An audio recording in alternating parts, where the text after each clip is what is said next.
എല്ലാവർക്കും നമസ്കാരം.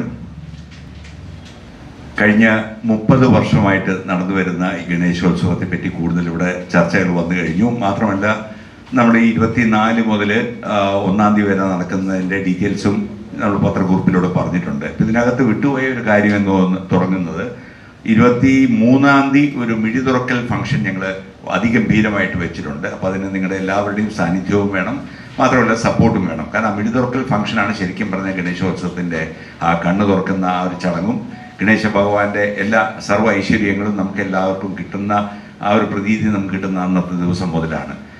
ഞാൻ എൻ്റെ പറ്റി സ്വയമായിട്ട് കൂടുതൽ പറയുന്നതായിരിക്കും കുറച്ചുകൂടി നല്ലതെന്ന് തോന്നുന്നു. കാരണം ഒരുമാതിരി കാര്യങ്ങളൊക്കെ ഇതിനകത്ത് എല്ലാവരും സംസാരിച്ച് കഴിഞ്ഞു. ഞാൻ ഈ ഗണേശോത്സവ ട്രസ്റ്റിൽ കഴിഞ്ഞ 30 വർഷമായിട്ട് ഭാഗമാണ് എന്നുള്ളതാണ് എൻ്റെ ഏറ്റവും വലിയ അഭിമാനവും സന്തോഷവും. ആദ്യത്തെ ഒരു വിളക്ക് തെളിയിക്കാനുള്ള ഭാഗ്യം വരെ കിട്ടിയ ഒരു വ്യക്തിയാണ് ഞാൻ.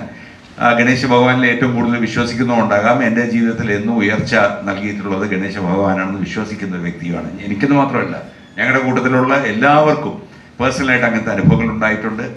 നമ്മുടെ സൊസൈറ്റിയിൽ നോക്കുകയാണെങ്കിൽ ഇതിൻ്റെ വിശ്വാസം കൂടി വരുന്ന ആ ഒരു സാഹചര്യത്തിൽ എല്ലാവരും തന്നെ ചെറിയ ഒരു വിഗ്രഹമെങ്കിലും അന്നത്തെ ദിവസം എല്ലാവരും വീട്ടിൽ വാങ്ങിച്ചു വയ്ക്കുകയും അത് കൃത്യമായിട്ട് തന്നെ പൂജ നടത്തി നിമജ്ജനം ചെയ്യുകയും ചെയ്യുന്ന ഒരു പതിവാണ് നമ്മൾ കണ്ടുവരുന്നത്.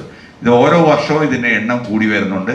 അപ്പോൾ അതിൻ്റെ അർത്ഥം ഗണേശ ഭഗവാനുള്ള വിശ്വാസം കൂടി വരുന്നു, ഗണേശോത്സവത്തിനുള്ള ആ ഒരു സപ്പോർട്ട്, ട്രസ്റ്റ് എല്ലാം തന്നെ കൂടി വരുന്നു. ഇതിൽ വളരെ സന്തുഷ്ടരാണ് ഞങ്ങളെല്ലാവരും തന്നെ. ഇനിയും എല്ലാ വർഷവും നമുക്ക് ഇതിനെക്കാട്ടിലും ഗംഭീരമായിട്ട് നടത്താൻ സാധിക്കുമെന്നാണ് ഞങ്ങളുടെയൊക്കെ വിശ്വാസം.